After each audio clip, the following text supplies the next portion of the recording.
Hello दोस्तों, मैं रूमा सिंह। स्वागत है आप लोगों का आपके अपने YouTube चैनल सीरियस स्टडी में। ये देखते हैं कि हिंदी का तीसरा कारक कौन सा है। तो तीसरा कारक है हमारा करण कारक। ठीक है, इसकी ट्रिक है के द्वारा, यानी कोई भी कार्य होता है तो किसके द्वारा होता है। आइए इसकी परिभाषा देखते हैं पहले कि किसी वस्तु की सहायता से जिसके द्वारा, ठीक है, किसी वस्तु की सहायता से या जिसके द्वारा कोई काम किया जाता है उसे करण कारक कहते हैं। इसकी विभक्ति चिन्ह क्या है? इसका विभक्ति चिन्ह से के द्वारा होता है। जैसे एग्जाम्पल लेते हैं, वह कुल्हाड़ी से वृक्ष काटता है। ठीक है, वह यानी कोई व्यक्ति है, आदमी है, ठीक है, वो कार्य कर रहा है। कौन सा कार्य कर रहा है? पेड़ को काटने का कार्य कर रहा है। ठीक है, और उस पेड़ को काटने के लिए उस व्यक्ति की कौन सहायता कर रहा है? ठीक है, तो ये कुल्हाड़ी यानी माध्यम कौन बन गया हमारा? वृक्ष को काटने के लिए जो सहायता कर रहा है, तो ये कुल्हाड़ी क्या है? हमारी सहायता कर रही है। वह कुल्हाड़ी से वृक्ष को काटता है। ठीक है, तो उसकी सहायता कर रही है वृक्ष को काटने के लिए। क्या कौन कर रहा है? ये हमारी जो कुल्हाड़ी है, ये माध्यम है इसको वृक्ष को काटने के लिए। ठीक है, यानी वृक्ष को तभी काट सकता है किसी वस्तु की सहायता से या जिसके द्वारा कोई कार्य किया जा सके। तो हमारा ये वस्तु क्या है? हमारी वस्तु क्या हो गई? कुल्हाड़ी हो गई। ठीक है, जो सहायता कर रही है वह यानी उस व्यक्ति की सहायता कर रही है वृक्ष को काटने के लिए। ठीक है, यानी करण कारण क्या है? ठीक है, वह कुल्हाड़ी से, यहाँ पे क्या लगा हुआ है? से, तो यहाँ पे हमारा कौन सा कारक हो जाएगा? करण कारक हो जाएगा। सबसे पहले तो ये पहचान लिया हमने।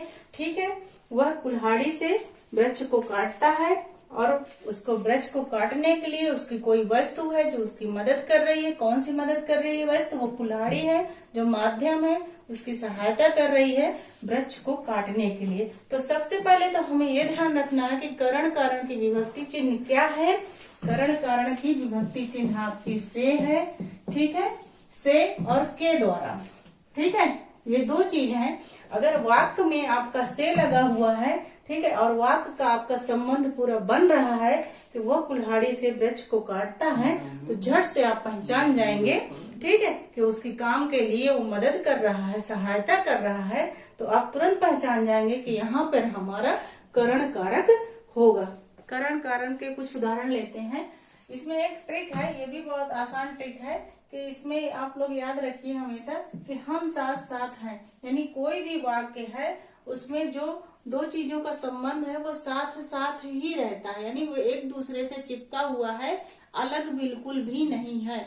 एक दूसरे के द्वारा ही उसमें कार्य को दिखाया जाता है वाक्य में, यानी साथ साथ वो रहते हैं, उसके साथ ही वो चिपका हुआ है, अलग बिल्कुल नहीं है। ठीक है, एक चीज होता है कि अपादान में और करण कारक में बहुत ज्यादा मतभेद होता है और हम लोग ध्यान नहीं देते हैं कि इसी वजह से हमारा करण कारक और अपादान में गलतियां होती हैं। कभी कभी हम करण कारक को ही पहचान लेते हैं कि ये अपादान है, जबकि ऐसा नहीं है। अपादान हमेशा वो अलग होता है, किसी भी वस्तु से अलग होना वो अपादान होता है। और करण कारक में क्या होता है? वो साथ साथ रहता है, उसके साथ ही रहता है, वो चिपका होता है। ठीक है, इस चीज को ध्यान रखना है। तो इसमें क्या करना है कि वो साथ साथ रहता है, यानी हम साथ साथ हैं। ठीक, उदाहरण लेते हैं कि बच्चे गेंद से खेलते हैं। बच्चे किससे खेलते हैं? गेंद से खेलते हैं। और गेंद किसके पास रहती है? बच्चे के पास रहती है, यानी उसके साथ है। यानी बच्चे हैं और बच्चों के साथ कौन है? गेंद है। ठीक है, तो हम साथ साथ वाली ट्रिक इसमें बिल्कुल लागू होती है। ठीक है, कि हम साथ साथ यानी गेंद हमारे साथ है और हम गेंद के साथ खेल रहे हैं। ठीक, बच्चे क्या कर रहे हैं? गेंद के साथ खेल रहे हैं। अब ये से जो है हमारा क्या हो गया? ये करण हो गया। ठीक है, करण हो गया। और इसमें क्या है कि संबंध होता है, यानी संबंध होता है और साधन होता है। ठीक है, संबंध भी है और साधन भी है। यानी बच्चों को खेलने के लिए क्या है? गेंद क्या हो गया? ये हो गया हमारा साधन हो गया। ठीक, उनके मनोरंजन के लिए गेंद उनका साधन है। ठीक, तो करण कारक में क्या होता है कि साधन होता है जो हमारे साथ साथ चलता है। ठीक है, चिपका होता है, साथ साथ चलता है। ठीक, एग्जांपल देखते हैं कि बच्चा बोतल से दूध पीता है। ठीक, तो से लगा हुआ है, हम झट से पहचान जाएंगे कि ये हमारा क्या है, करण है। ठीक है, और बच्चा किससे दूध पीता है, बोतल से दूध पीता है, तो बोतल क्या हो गया, दूध पीने का बच्चे का साधन हो गया। ठीक, अगर बोतल नहीं होगी तो बच्चा कैसे दूध पिएगा, यानी उसको दूध पीने के लिए उस बोतल जो है, वो साधन जो है, उसको उसके साथ रहना होगा, तभी वो दूध को प्राप्त कर पाएगा। ठीक है, अगला एग्जाम्पल देखते हैं कि राम ने रावण को बाण से मारा। अब हमने आपको अभी बताया था कि कर्ता कारक में कि जैसे एक से अधिक अगर विभक्ति चिन्ह आती हैं, एक से अधिक यानी 2 आ जाए या 3 आ जाए विभक्ति चिन्ह, तो हमको सबसे अंतिम वाली ही विभक्ति चिन्ह को लगाना है। जैसे कि 2 विभक्ति चिन्ह है तो अंतिम वाले को लगाना है। अगर एक वाक्य में 3 विभक्ति चिन्ह आ गए तो भी हमें सबसे अंतिम वाले ही विभक्ति चिन्ह को लगाना है। तो अब उसी तरह का हमारा ये वाक्य आ गया है तीसरा, जैसे राम ने रावण को बाण से मारा।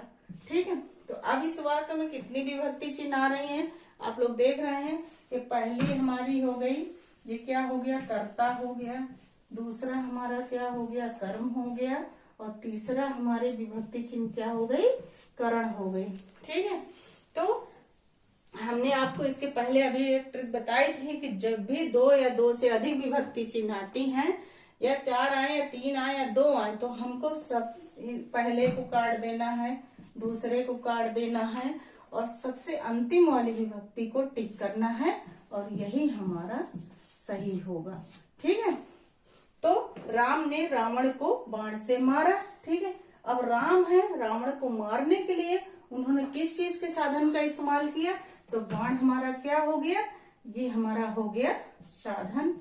ठीक है, जिसके द्वारा हमने रावण को मारा। अगर बाण नहीं होता तो हम रावण को कैसे मार सकते थे, तो रावण को मारने के लिए जो हमारा साधन है वो क्या है, बाण है।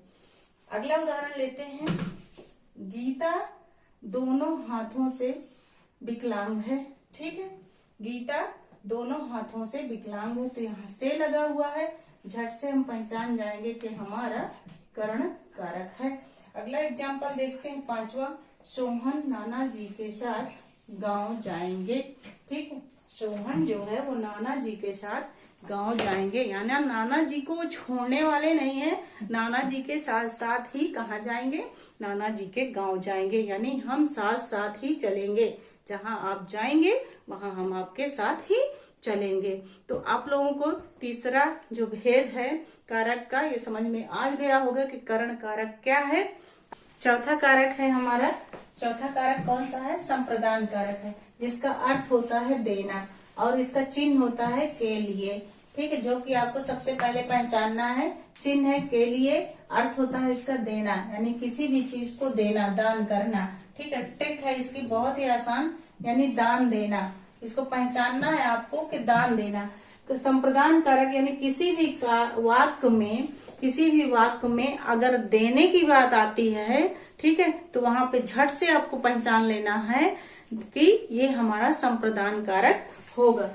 ठीक है, इसको थ्योरी थोड़ा सा जानते हैं, परिभाषा, जिसके लिए कुछ किया जाए, ठीक है, या जिसको कुछ दिया जाए, यानी किसी व्यक्ति के लिए या किसी व्यक्ति के लिए कुछ किया जाए या उसको कुछ दिया जाए। ठीक है, पहला है हमारा क्या, किसी व्यक्ति के लिए या किस व्यक्ति के लिए कुछ किया जाए या उसको कुछ दिया जाए, इसका बोध कराने वाले किसको, शब्द के रूप को संप्रदान कारक कहते हैं। जैसे बच्चे के लिए, अब यहाँ पे हमारा एग्जाम्पल है, बच्चे के लिए, ठीक है, बैग खरीदा, किसके लिए हमने बैग खरीदा, के लिए आ गया, तो हमारे संप्रदान कारक की चिन्ह क्या है, के लिए, तो अब हम यहाँ पे क्या हो जाएगा, हमारा संप्रदान कारक हो जाएगा, झट से हम पहचान जाएंगे। अगर आपको प्रतियोगी परीक्षा में पूछा जाता है कि इस वाक्य में कौन सा कारक लगा हुआ है, 4 ऑप्शन दे दिए जाते हैं, तो हमको झट से पहचानना है कि के लिए लगा है, तो ये हमारा संप्रदान कारक हो गया। दूसरा एग्जाम्पल देखते हैं, गरीबों के लिए अन्न दिया गया। ठीक है, किसके लिए दिया गया, गरीबों के लिए। के लिए तो आपकी पहचान है ही है, कि ये के लिए जो है आपकी क्या है, चिन्ह है। किसका चिन्ह है, संप्रदान कारक का चिन्ह है। और तो यहाँ पे एक चीज क्या है, हमने ट्रिक बताया आपको कि दान देना या किसी व्यक्ति के लिए कुछ किया जाए या किसी को कुछ दिया जाए तो वहां पे कौन सा कारक होगा, तो संप्रदान कारक होगा। तो यहाँ पे क्या कहा जा रहा है कि गरीबों के लिए अन्न दिया गया। ठीक है, किसके लिए दिया गया, गरीबों के लिए दिया गया, यानी दान दिया गया। क्या दान दिया गया, अनाज दान दिया गया। तो हम झट से पहचान जाएंगे कि ये हमारा वाक्य जो है, ठीक है, किसका है, संप्रदान कारक का है। आइए संप्रदान कारक के कुछ अन्य उदाहरण लेते हैं। जैसे पहला है, राम ने मोहन के लिए पुस्तक खरीदी। ठीक है, अब यहाँ पर क्या है, राम ने, ये हमारी पहली विभक्ति हो गई। तो ये कौन सी विभक्ति हो जाएगी, ने, ये हमारी कर्ता हो जाएगी। ठीक है, अब के लिए हमारी क्या हो गई, संप्रदान हो गया।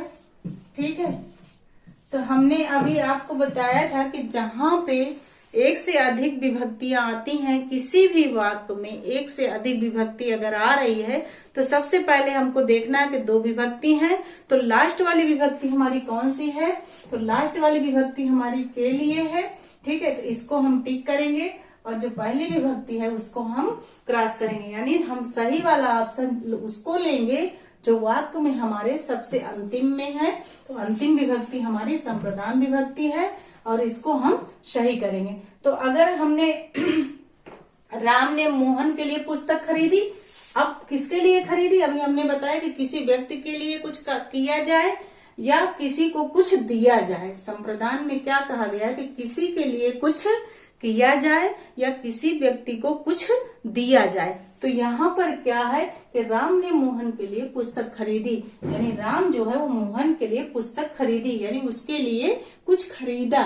ठीक है, किसी के लिए कुछ लिया उसने। ठीक है, अब दूसरा एग्जांपल है हमारा, मोहन ने सरपंच के लिए मतदान दिया। ठीक है, अब यहाँ भी हमारी दो विभक्तियां हैं। ठीक है, तो पहली विभक्ति हमारी क्रॉस हो जाएगी, हम दूसरी विभक्ति को जो संप्रदान विभक्ति है हमारी, ठीक है, उसको हम सही करेंगे।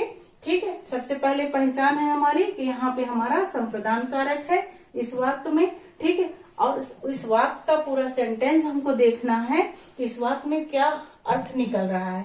लोगों ने सरपंच चुनाव के लिए मतदान दिया। ठीक है, हमने आपको क्या समझाया कि संप्रदान कारक में किसी के लिए कुछ किया जाए या किसी को कुछ दिया जाए। ठीक है, तो यहाँ पर लोगों ने सरपंच को क्या दिया, अपना मतदान दिया, अपना खुद का मतदान दिया, यानी दान दिया। ठीक है, क्या, किस चीज का दान दिया, मत का दान दिया।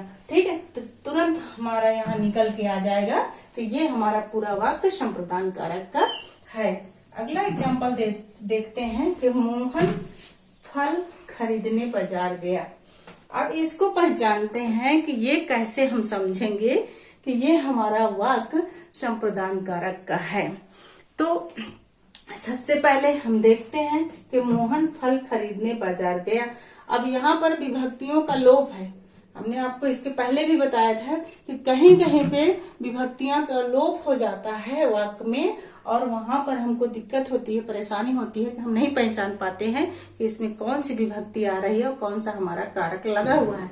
तो हमको सबसे पहले विभक्तियां निकालनी है जिनका लोप है। ठीक है, तो मोहन ने, यहाँ पे कौन सी विभक्ति लोप है, ने। ठीक है, अब ने विभक्ति आपकी कौन सी आती है, ये कर्ता। ठीक है, मोहन कौन है आपका, कर्ता है। ठीक है, तो मोहन कुछ लेने जा रहा है बाजार, किसको लेने जा रहा है, फल खरीदने के लिए जा रहा है। ठीक है, अब एक विभक्ति तो हमारी निकल आई पहली। ठीक है, यहाँ जो लोप है छुपी हुई है। ठीक है, छुपी हुई है, लोप है, ने विभक्ति। ठीक है, फल खरीदने कहाँ जाएगा, ये तो सबको पता है, फल खरीदने के लिए बाजार जाएगा। ठीक है, तो ये पूरा सेंटेंस नहीं, यहाँ पे जो हमारा के लिए आएगा, ठीक है, के लिए, ये जो है हमारी संप्रदान विभक्ति है, संप्रदान कारक है। ठीक है, और उसकी चिन्ह, संप्रदान कारक का चिन्ह है जो के लिए, इसका क्या है, यहाँ पे लोप है। ठीक है, तो अब हम पूरा सेंटेंस पढ़ते हैं, कैसे होगा। मोहन ने फल खरीदने के लिए बाजार गया। ठीक है, पूरा सेंटेंस होगा हमारा, मोहन ने फल खरीदने के लिए बाजार गया। कहाँ गया? बाजार गया। फल खरीदने के लिए बाजार गया। सबको समझ में आया कि संप्रदान कारक कैसा है।